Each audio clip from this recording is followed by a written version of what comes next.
Okay. So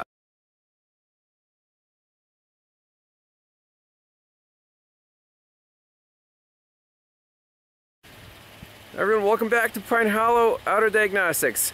On the way to North Carolina, we're near Gettysburg, Pennsylvania, and I'm stopped here by a small shop that has a few cars for us to diagnose. So the first one is a 2011 Hyundai Sonata, 2.4 liter GDI, and the engine was replaced, right? Yeah. Yep, so the engine was replaced, and now it's throwing transmission range sensor code. It can't shift, it can't start. So something to do with this sensor right here. Let's jump in. First, of course, scan it for codes, and we do have a P0705 transmission range sensor circuit malfunction. So let's do a little research. How does this sensor work? So right here is the transaxle range switch. Let me zoom in a little bit. So that talks to our PCM directly, and there's a park neutral, safety switch for starting, and 4 signal wires going to the PCM, S1 through S4. Now, TCU2 fuse 10 amp hot and on or start. Pink wire going to this range sensor. And then the 4 signals obviously tell the PCM what gear you're in. Okay, great. So now let's see. Hyundai is actually really good at giving you service info that's useful, unlike some other manufacturers. So here's the P0705 transmission range sensor circuit malfunction. Component location, shift lever positions P, R, N, and D are changed by the driver, and the PCM has to see that. This code is set when the identified code is input to the PCM TCM without specific of transmission pattern table.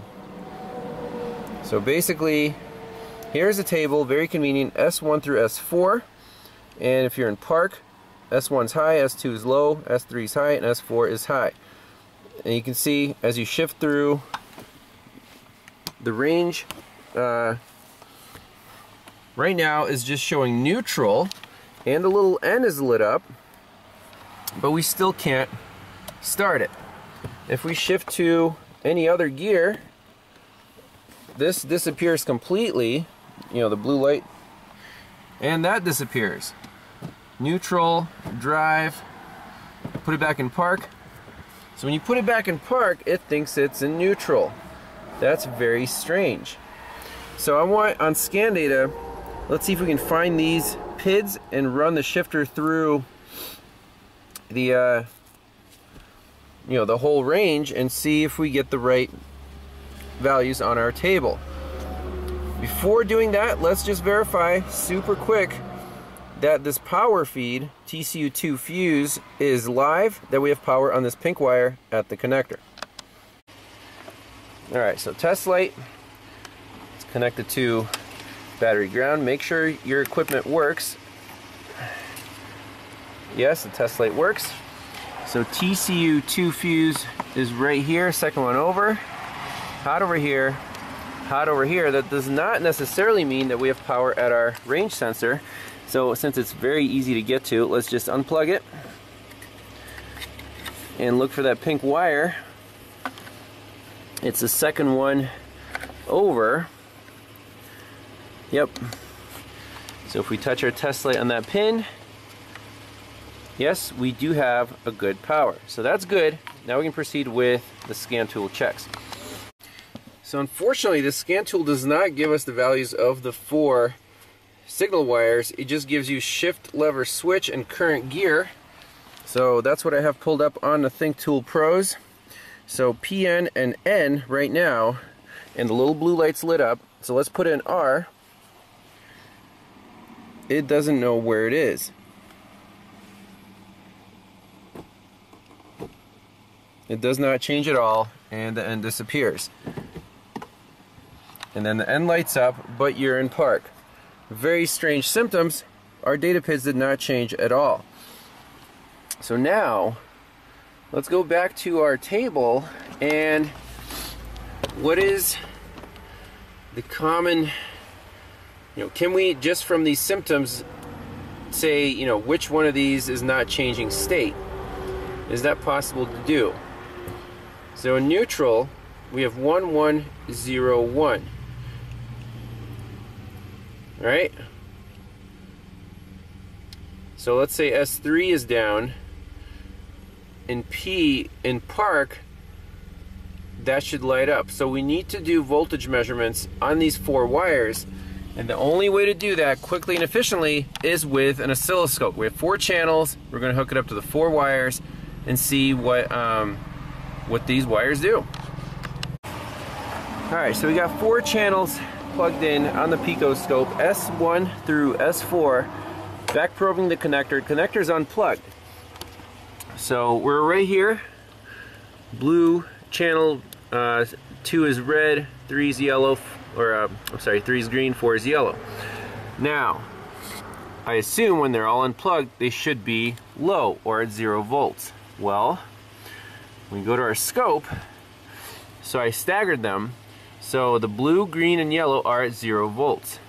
I really apologize for the glare. However, the red channel is at battery voltage. That's very interesting. Now we can check our connections.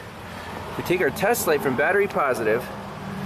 We can lift each one of those wires and see how they respond, just to make sure our back probe connection is good. Let me set up the camera here. I hope you guys can see something. This is gonna be a challenge. This is the beauty of filming outside.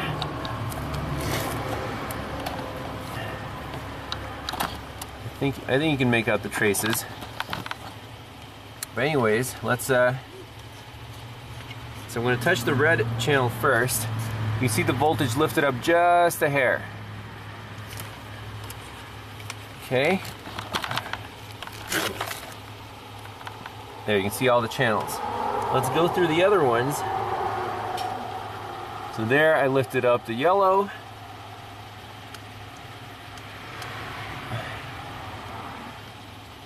There, I lifted up the green.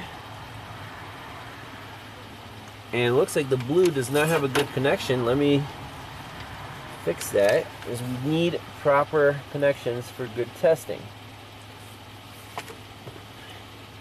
So let's go 3 in a row again. Yep, there's the yellow. There's the blue. There's the green, and the red is staying high. Now, is that proper? I don't know. I don't think so, because, why would that happen? So keep in mind, S2 right now is high, the connector's unplugged. Let's go to our data. S2 has a tie-in to the exterior light system. So I guess when you put it in park or something, that, your dome lights turn on, but so S2 should be 0. You can see it's only should be high when you're in neutral. Right there, in neutral. So right now we have 1. So the cart right now just sees that high input on the red. Let's see what it's doing here.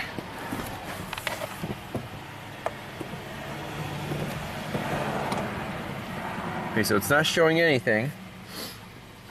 Let's look at our live data.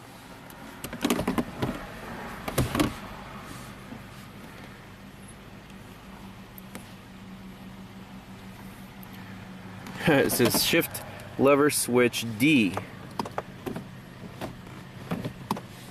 Okay, that's what the switch unplugged. Interesting. Alright, let's plug the switch in, see what happens on the scope, and see what happens on our scanner. So right now it's showing PN and D. If you have enough room to plug it in, should be good. Okay, they all went high except for the green.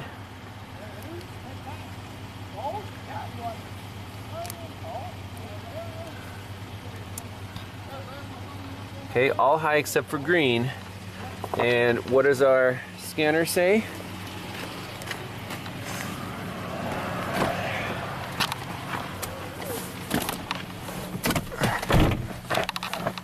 If we shift it,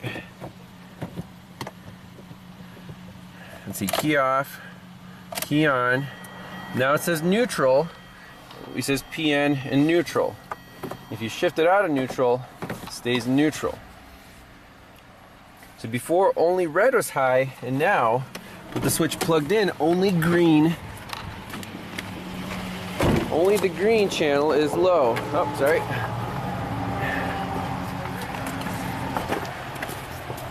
Yep, so let's write that down in our notebook and then look at this chart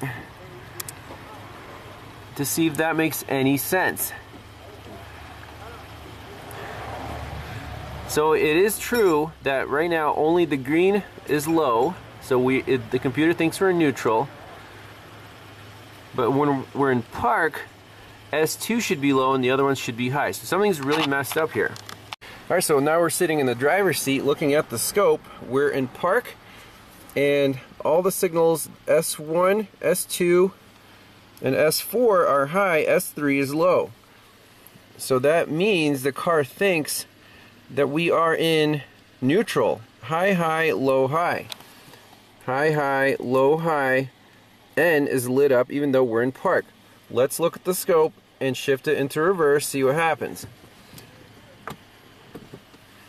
Okay, so the blue drops low now. So it's going to be 0, 1, 0, 1. And then neutral. Nothing happens in neutral. So same exact 0, 1, 0, 1. And drive. Channel 4 drops low. 0, 0, 0. Let's compare this to our spec table and see what this all means. Which one here is wrong? In park, we should be 1011. So I'm going to write here what it should be 1011. In reverse, we should be 0001, 0001. In neutral, we should be 1101, 1101. And in drive, we should be 1000, 1000.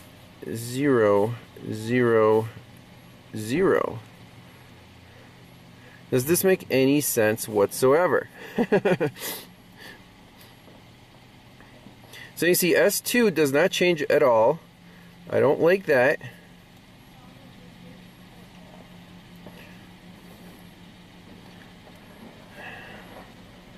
S3 did not change at all.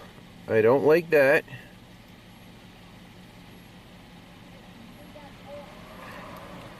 The only ones that change are S1 and S4.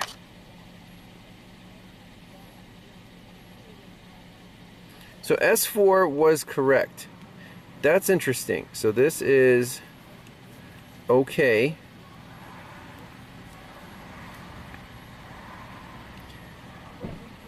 S2 is always high. S3 is always low.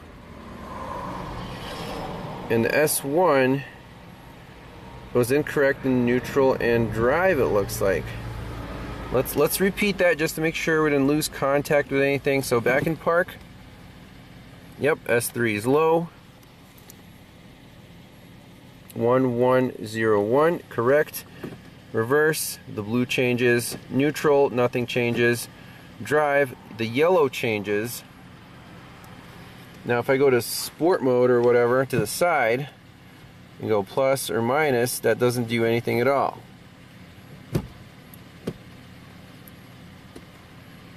So neutral, reverse, park, park, reverse, neutral, low.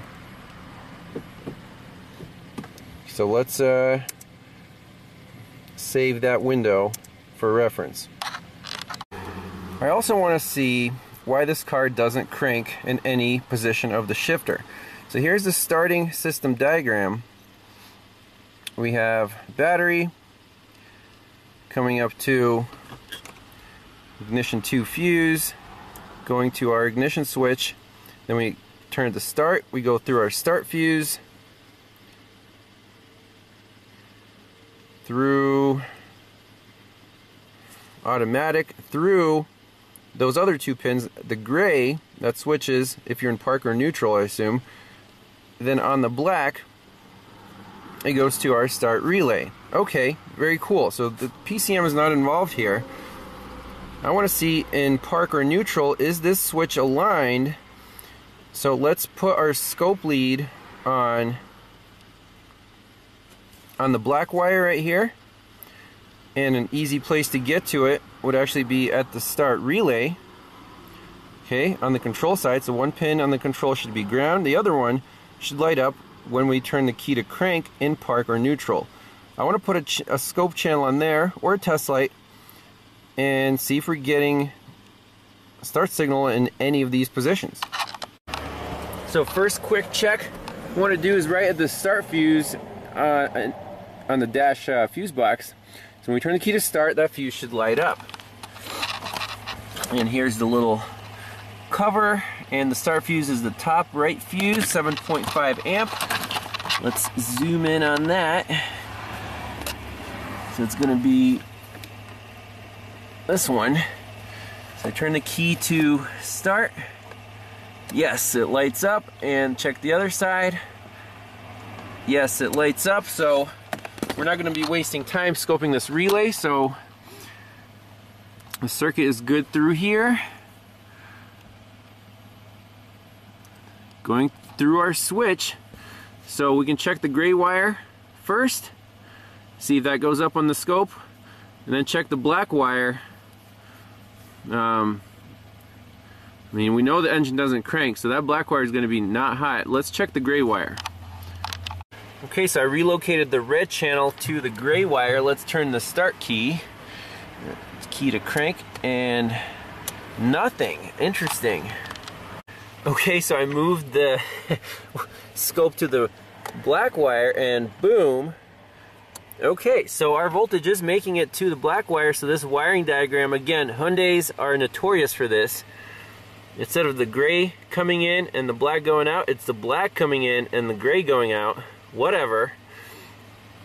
So in this position, when those two are connected, we should get voltage on there. Let's do a quick check of if this car is really in park. Let's just energize the gray wire with a test light and see if the starter relay kicks in.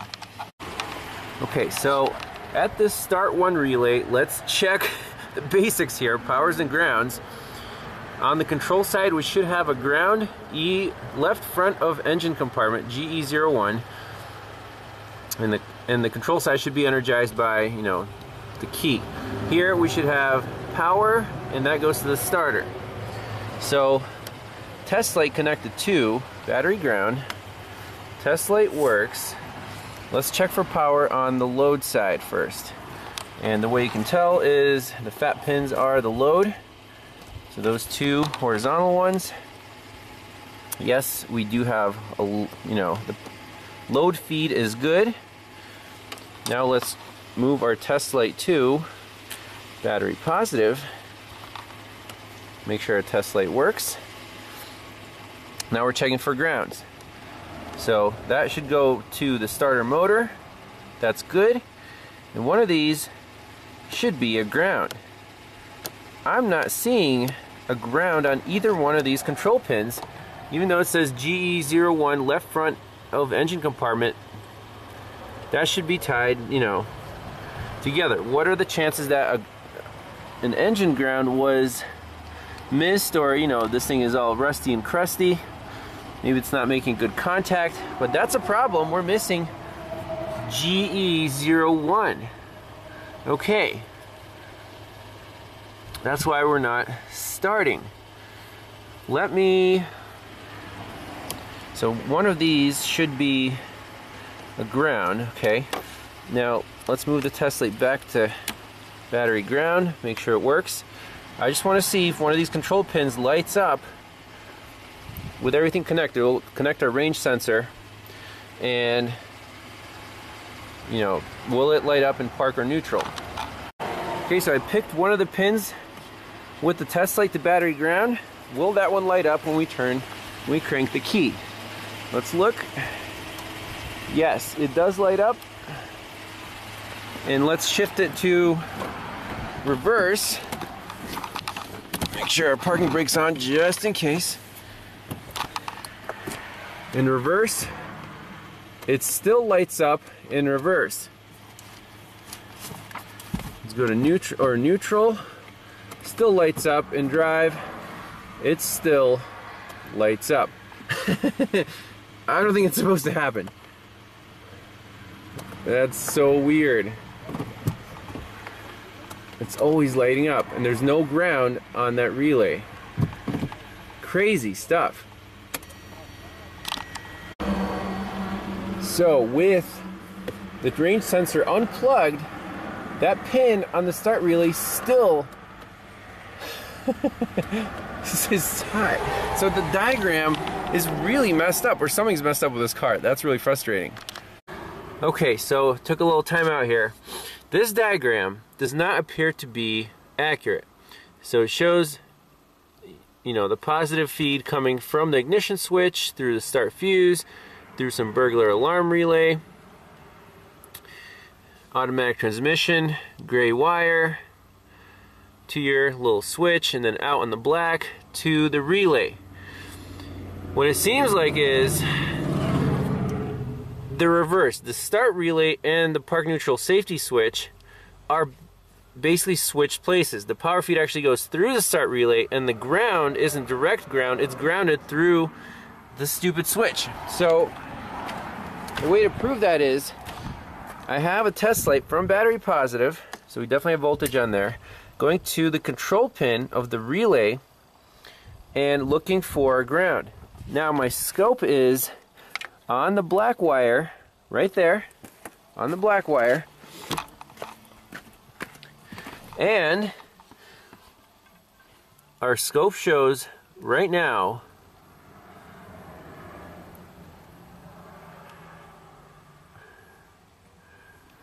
the red trace is high. It's at 12 volts.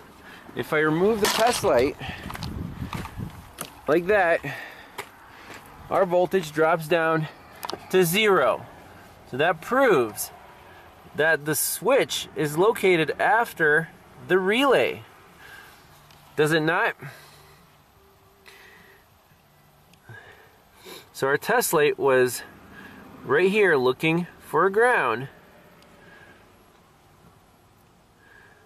And the ground goes through, apparently, this switch. So I think the gray wire should be a constant ground. Unless we're missing something, let's...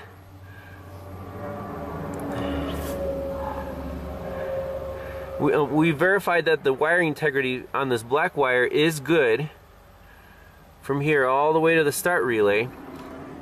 But remember, with this switch unplugged completely, we're still hot when we turn the key to crank on the start relay on one of these control pins.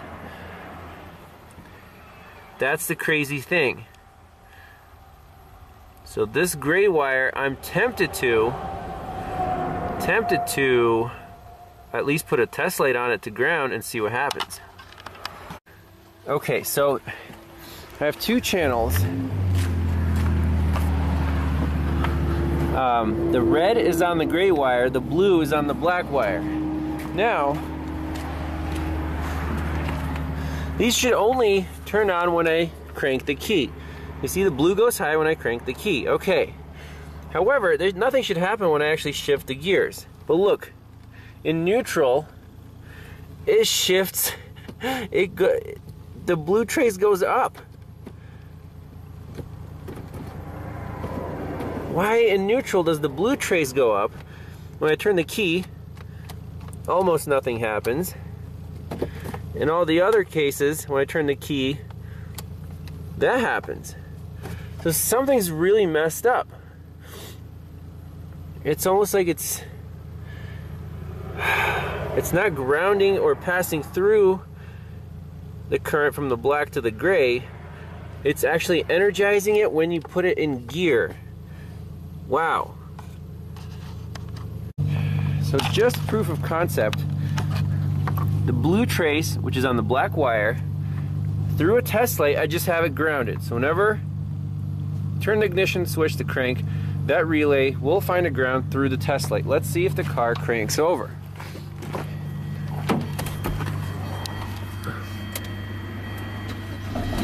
It does. It starts and runs. It still thinks it's in neutral.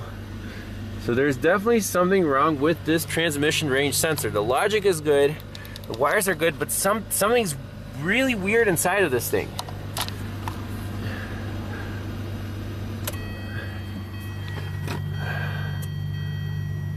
Man, it really blows my mind. Okay, this is why working on Hyundai sometimes it's really frustrating, because one wire mislabeled will end up costing you hours of time, honestly. So, we have another blue Hyundai over there, 2012, and I just went with a test light. I'm like, one of these wires has to be a ground, because this black wire is searching for a ground, you know, to enable the starter in park or neutral. Well, this brown wire on that car is a ground. On this car, it is not. So I think this gray and this brown are mislabeled. So the gray would be signal 2, and the brown that we saw was hot all the time, right? Signal 2, that should actually be a good ground. That really is frustrating but cool at the same time. So I'll show you, brown wire, this pin right here, not a good ground. I'm going to tie a good ground to there through a test light, plug it in. This car should be fixed.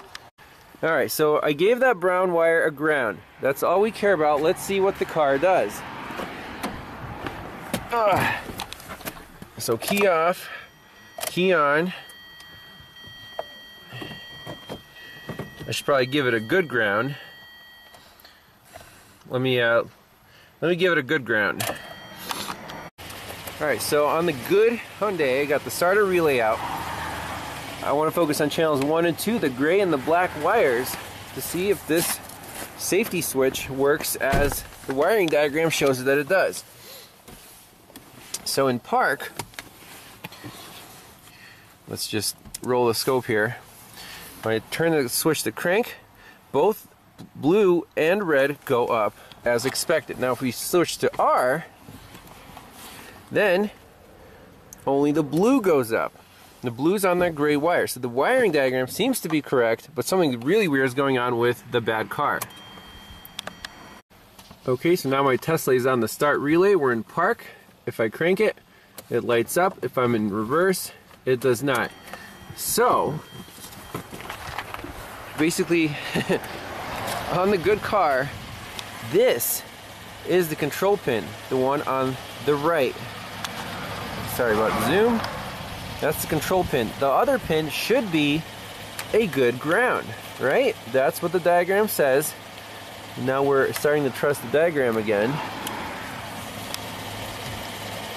That is indeed a good ground. On that car, it is not. Right? That pin was like dead in the water, not hot and not grounded. So I have two channels on the bad car. Blue is on the gray, red is on the black.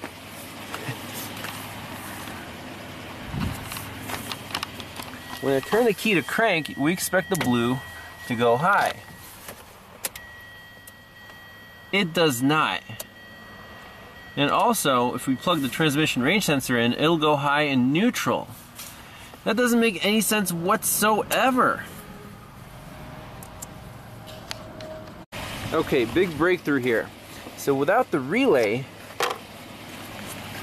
none of the channels go high, right? With the relay plugged in,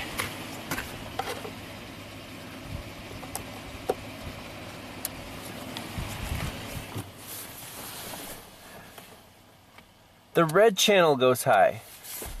And we proved that we're missing the ground on the control side of this relay. That's going to be the problem. Let's chase down that ground.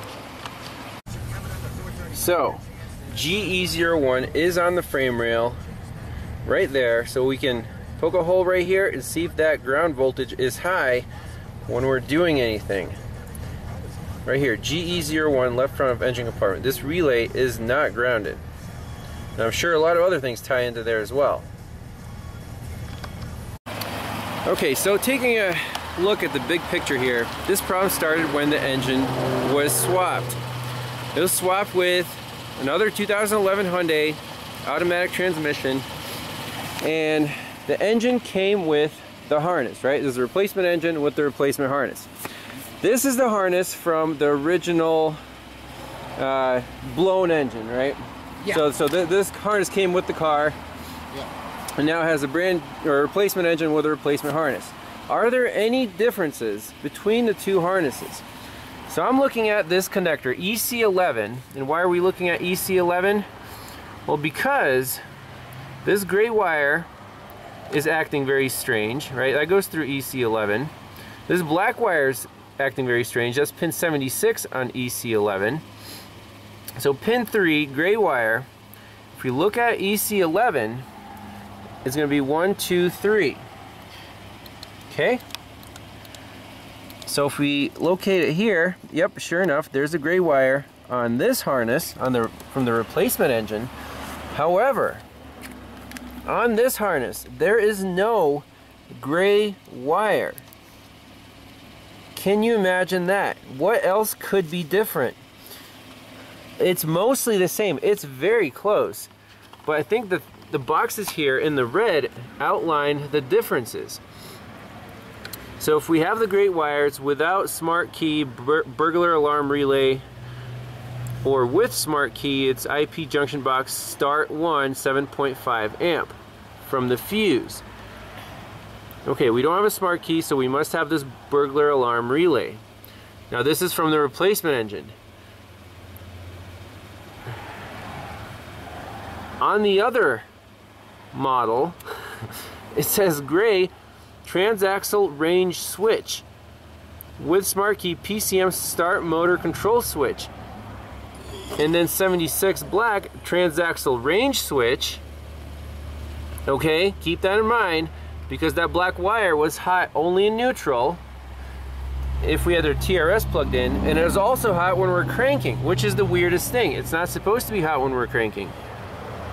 And 76 on this one is start 1 relay. Yes. So those two wires, the black and the gray, are messed up or crossed, and I think that would explain why, you know, obviously this car's not starting, not cranking, and also would explain why the transmission range sensor is all goofed up. These harnesses are not the same. We can see one has a gray wire, the other one doesn't. You know, we can look at the actual plug for the transmission range sensor. Let's see, where would that be? This one right here, right? I think that was it, yeah. Uh-huh. Completely different. We have a brown and a pink. There's no black and no gray. This is the original harness from this car, right? Should be, yeah. So, there's no black and no gray. And the brown wire is in pin, you know, the third one from the left. That makes perfect sense.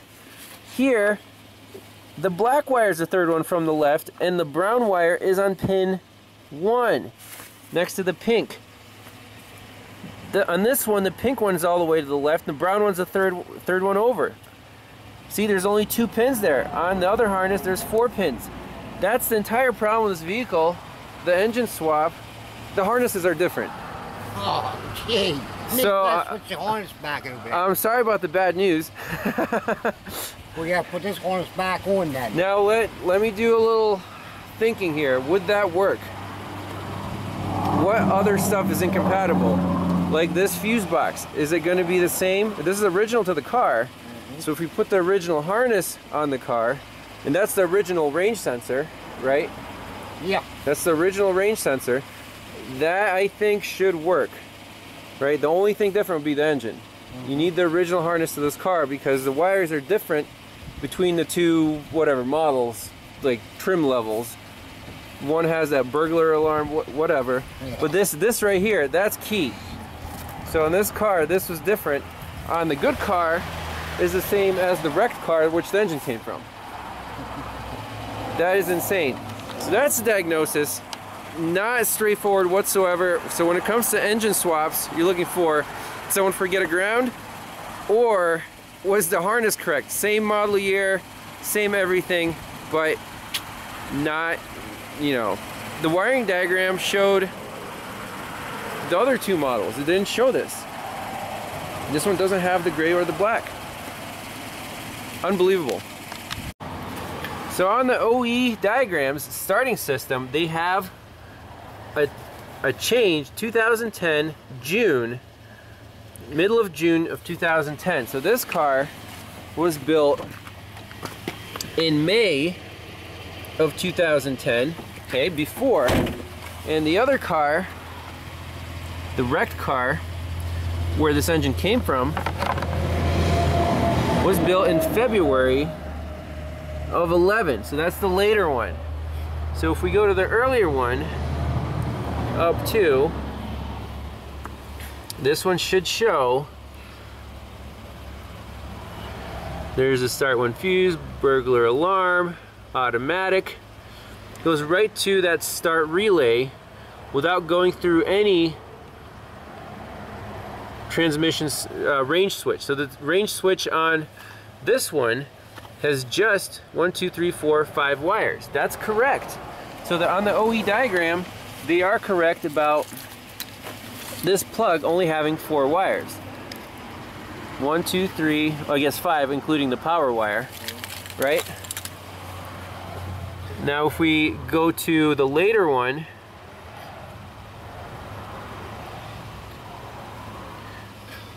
so back up 1,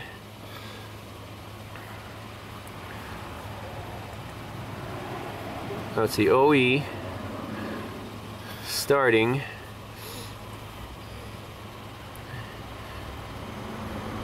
system, as of, that's the later one, there it is, transaxle range switch. It's even boxed in red. They changed it up. It's got, yep, definitely got more wires. Yep, there's that add-on right there. See, it goes through that switch, and the pins are all different. So you got burned by model year change, even though it's 2011. Hey. Dang it. So I should have gone to the OE diagrams, but I went to the redrawn, and they only show the later one. They show this one. So I checked this car, and the harness matched this one because the harness is from the later model. Right, but the fuse box is from this car, which is an earlier model. Not compatible. Oh. That's the bonus footage. So you're gonna have to change the harness. No way around it. Yeah.